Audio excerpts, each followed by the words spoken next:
नमस्कार दोस्तों, job centre में आपका स्वागत है। रेलवे ग्रुप डी परीक्षा 2019 जिसके एग्ज़ाम 2022 में कराए गए थे, उसका रिज़ल्ट 2022 में दिसंबर में जारी किए गए हैं। उसके अंदर अब पीईटी के शेड्यूल चल रहा है, जिसमें अलग अलग जनवरी से लेके जनवरी में लगभग ख़त्म हो जाएंगे पीईटी।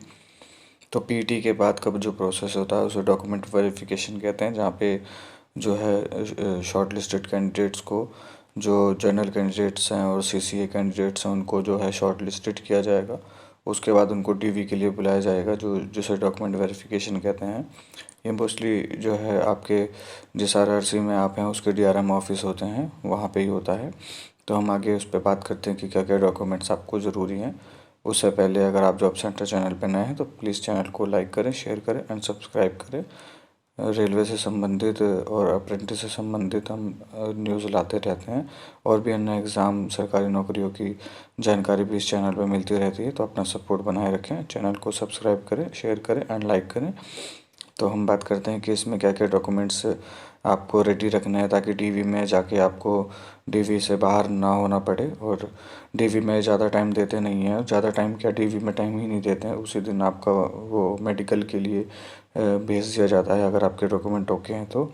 हम बात करते हैं कि उसमें आखिर क्या क्या डॉक्यूमेंट्स चाहिए। तो आते हैं हम नोटिफिकेशन पे, जिसमें उन्होंने क्या क्या डॉक्यूमेंट्स के लिए बोला है वो हम तो बात करते हैं। चलिए, तो हम नोटिस पे आ गए हैं। नोटिस पे जैसा कि हम देखते हैं कि सबसे पहले जो मूल दस्तावेजों के प्रारूप के बारे में बताया गया। प्रारूप कुछ नहीं होता है, प्रारूप जो है सब कॉमन ही होता है, इसमें कुछ नहीं। प्रारूप जहाँ चेंज होता है वहाँ, अगर आपके किसी डॉक्यूमेंट्स में करेक्शन है या फिर आप कोई डॉक्यूमेंट्स रिन्यू करवाते हैं तो वहाँ पे प्रारूप चेंज होता है। नहीं तो जो भी सरकारें हैं वो इसी प्रारूप में, सेंट्रल गवर्नमेंट के प्रारूप में ही बनाती हैं। और सेंट्रल गवर्नमेंट की वैकेंसी में सेंट्रल गवर्नमेंट के ही सर्टिफिकेट चलते हैं, जैसे ओबीसी, एससी, एसटी, ये तो ऑलरेडी उसी फॉर्मेट में होते हैं जिस फॉर्मेट में ये लगाए जाते हैं।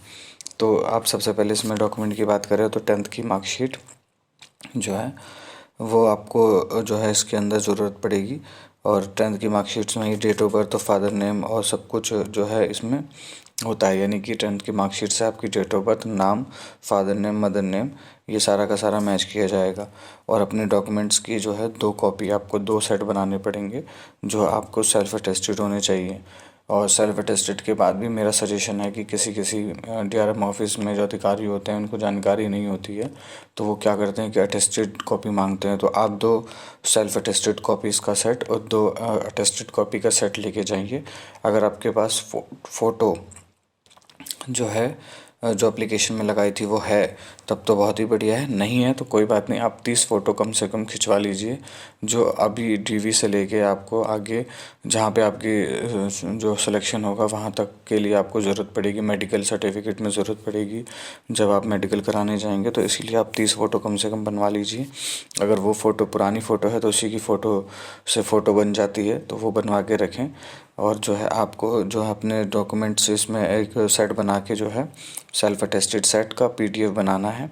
पीडीएफ बना के जो है आपको ट्रू कलर, यानी कि जो मार्कशीट का ओरिजिनल कलर है, आपको उसमें कोई ब्लैक एंड वाइट या कोई जो है कलरफुल नहीं करना है। जो जेन्युइन कलर है उसको जो है एक पीडीएफ बना के सेल्फ अटेस्टेड, उसको आपको www.rrbdv.in पे अपलोड करना है डॉक्यूमेंट से पहले। ये पोर्टल खुल जाएगा तो वेरिफिकेशन से पहले, तो आपको इस पर अपलोड करना है। तो जो भी है आपको बता दिया है कि 10th की मार्कशीट से आपको आपका नाम, date of birth, father name, mother name जो है चेक किया जाएगा। उसी से ही मोस्टली चीज़ें वेरीफाई हो जाती हैं। और आपके सर्टिफिकेट जो हैं वो हिंदी या इंग्लिश में ही होने चाहिए। अगर आपकी किसी अन्य भाषा में है तो आप उसको ट्रांसलेट करवा के वेरीफाई करवा दीजिए, या फिर ये सेल्फ भी जो है वेरीफाई हो जाता है।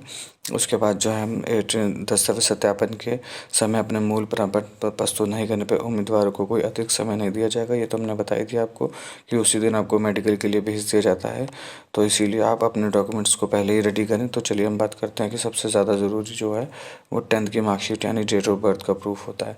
तो वैसे तो बर्थ सर्टिफिकेट भी डेट ऑफ बर्थ का प्रूफ होता है, लेकिन वो चलता नहीं है, या उसके बाद भी आपको 10th तो लगानी ही पड़ेगी, क्योंकि आपकी एजुकेशन जो है मिनिमम इसके अंदर 10th पास है, तो आपको 10th तो दिखानी पड़ेगी। तो 10th से आपको आपकी डेट ऑफ बर्थ, जन्म तिथि यानी, और फादर नेम, मदर नेम और आपका नेम चेक हो जाएगा। जो अगर उसमें आपको कोई डिफरेंट है तो आपको उसको फर्स्ट क्लास मजिस्ट्रेट यानी कि जो है एसडीएम या तो एसडीएम हो या फर्स्ट क्लास मजिस्ट्रेट हो, उससे आपको एक एफिडेविट बनवाना पड़ेगा कि जो मार्कशीट में नाम है और या जो गलत नाम है और जो सही नाम है वो एक ही है, एक ही व्यक्ति का है। और वो आपको बता दिया फर्स्ट क्लास मजिस्ट्रेट या फिर एसडीएम से एफिडेविट बनेगा, उसको ले जाना बहुत ज़्यादा ज़रूरी है। अगर आपके किसी भी सर्टिफिकेट में गलत नाम या कुछ भी गलत है तो आप उसको जो है एफिडेविट बना के लेके जाएं, तो आपको कोई प्रॉब्लम नहीं होगी।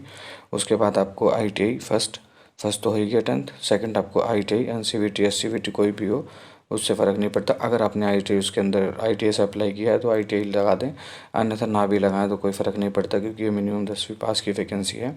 तो आपको आईटीआई लगा देंगे तो आपको इन फ्यूचर में जब आप ग्रुप डी से जो है टेक्नीशियन में जाएंगे तो इसका बेनिफिट मिलेगा जो आपकी आईटीआई है। तो इसीलिए आप अपनी हायर क्वालिफिकेशन लगा दें तो ज़्यादा बेटर रहेगा जो भी है, क्योंकि अगर यहाँ से अगर ऐड हो गया तो हो जाता है डायरेक्टली, नहीं तो जो है आपको इसको ऐड कराने के लिए जहाँ पे आपकी रिक्रूटमेंट होगी वहाँ उसको एप्लीकेशन देना पड़ेगा, आप सर्टिफिकेट की कॉपी देनी पड़ेगी, वो आपके सर्टिफिकेट को वेरीफाई करने के लिए भेजेगा। जब वो वेरीफाई हो जाएगा तब वो आपकी सर्विस बुक में ऐड होगा, तो इतना लंबा प्रोसेस होता है। लेकिन अगर आप यहाँ डीवी में डायरेक्ट दे देंगे तो जो है आपका ईज़िली उसको ऐड कर लिया जाएगा। तो आप डीवी में अपने सारे डॉक्यूमेंट्स को लेके जाइए। कहीं कहीं पे वो ऐड कर लेते हैं, कहीं कहीं पे वो वापस कर देते हैं कि आप मिनिमम क्वालिफ़िकेशन ही दीजिए।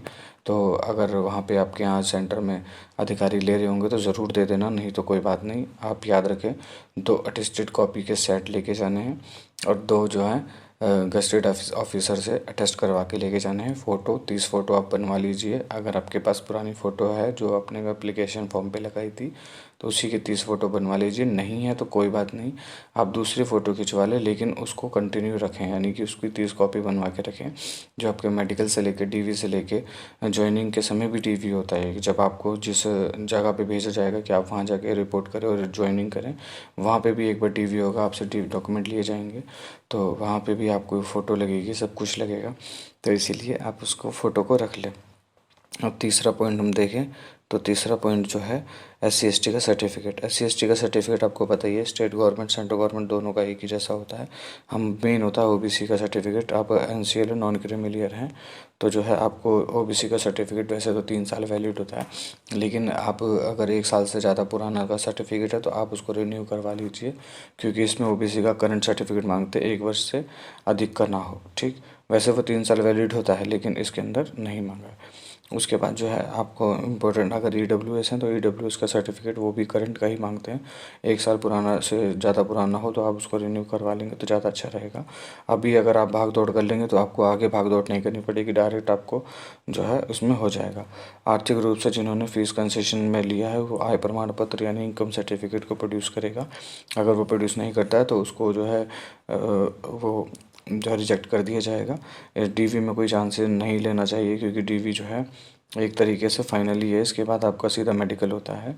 तो जो भी अल्पसंख्यक यानी माइनॉरिटी हैं वो स्टैम्प पेपर जो है न्यायिक स्टैम्प पेपर यानी जो है एफिडेविट दें कि हम जो है माइनॉरिटी हैं। उसके बाद जो है हम वही बात करेंगे जो हमारे काम की है, पूर्व सैनिक से हमारा कोई मतलब नहीं है, वो अपना देखेंगे।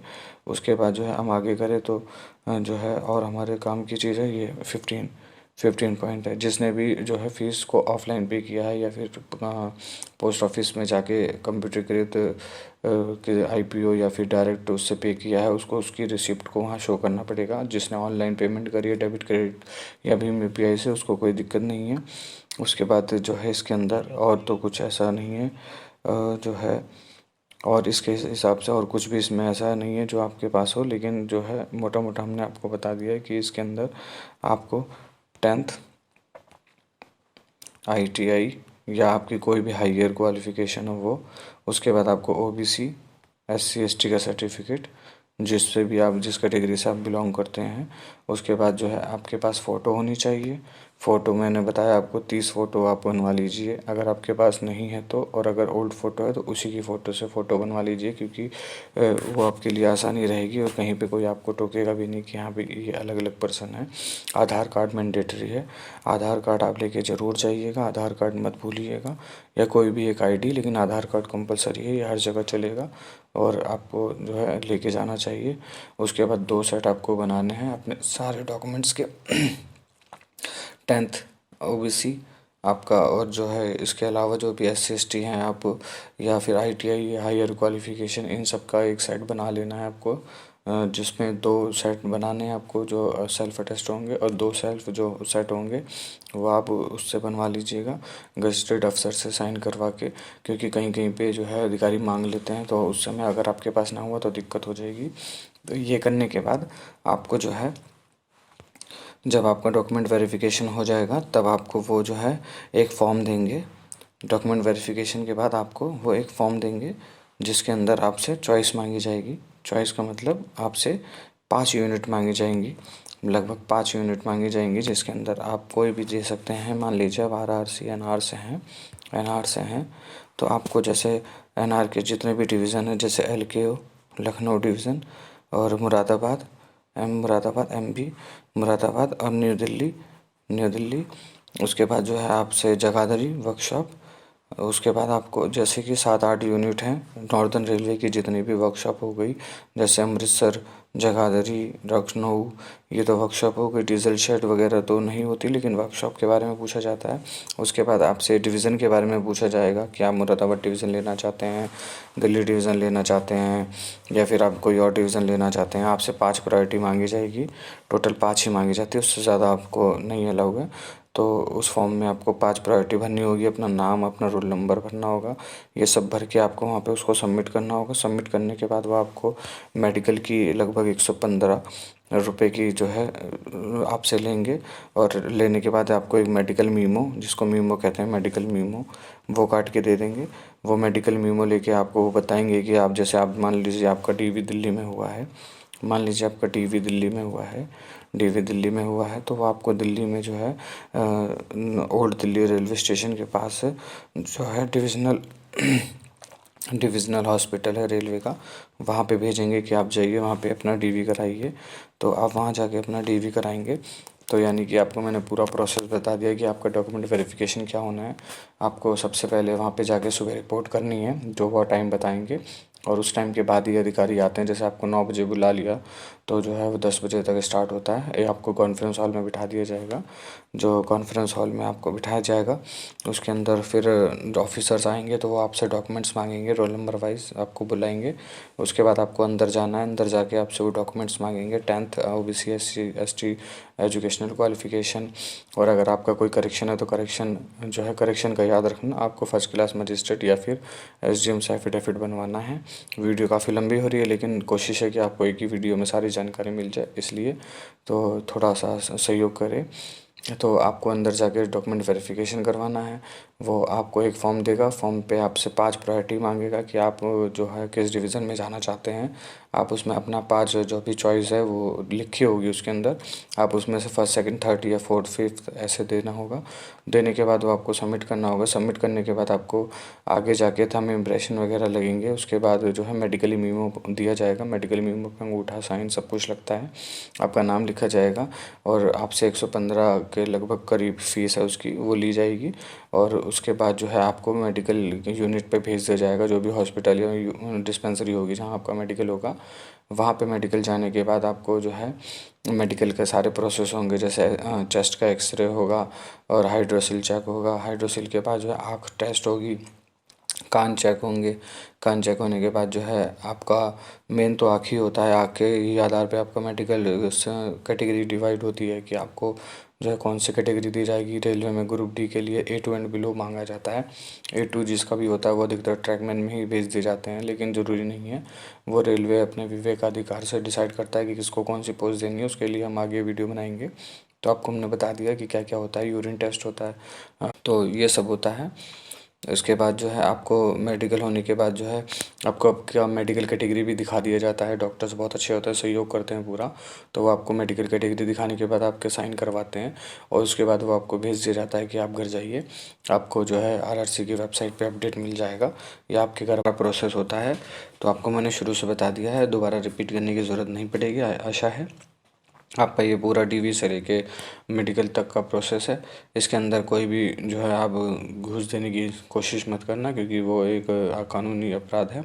और रही बात कि आपका मेडिकल, तो इसका कोई मेडिकल हार्ड नहीं होता, आपको डरने की बिल्कुल भी ज़रूरत नहीं, बिल्कुल भी ज़रूरत नहीं। इससे अच्छा मेडिकल तो होता ही नहीं है। इसमें आपको कुछ भी हो, आपको फ़ेल नहीं किया जाएगा, आप बिल्कुल भी निश्चिंत रहिए।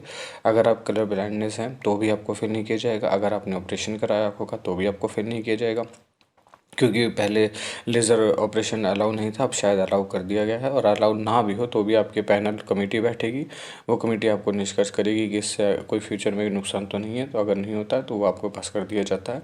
यही एक सबसे बड़ा जो है फेल होने का रीज़न है आँख का, और कोई और रीज़न है ही नहीं। आपका चेस्ट, ब्लड, यूरिन जो है, ये सब चेक होगा, आँख, कान, ये सब चेक होने के बाद आपका कलर ब्लाइंडनेस चेक होता है। बस यही सब इसका मेडिकल का प्रोसेस है, और एक्स्ट्रा कुछ भी नहीं है। घबराने की बिल्कुल ज़रूरत नहीं है मेडिकल में, आप अच्छे से जाइए और अच्छे से मेडिकल दीजिए। हाँ, बीपी भी चेक होता है, तो बीपी भी कोई ज़्यादा नॉर्मल नहीं, 140 तक भी होता है तो भी कोई दिक्कत नहीं है हाई में, और लो में तो आपका 80-70 होता ही है, तो कोई दिक्कत वाली बात नहीं है। आपका बहुत ही अच्छा जो है, अगर आप डीवी तक पहुंच गए और आगे का सफ़र बहुत ही आसान है। और इस बार डीवी में जो है 1:1 के हिसाब से बुलाया गया है, तो ध्यान रखें जितनी वैकेंसी उतने ही कैंडिडेटों को बुलाया गया है, कोई भी एक्स्ट्रा कैंडिडेट वेटिंग में नहीं रखा गया। अगर रेलवे को कैंडिडेट शॉर्ट्स होते हैं या फिर कम हो जाते हैं तो वो जो है दोबारा कट ऑफ डाउन करके बुला लेगा, लेकिन अभी फ़िलहाल के लिए उसने रिज़र्व में कोई ऐसा इस बार प्रावधान नहीं रखा है कि ज़्यादा मेडिकल करा के बच्चों को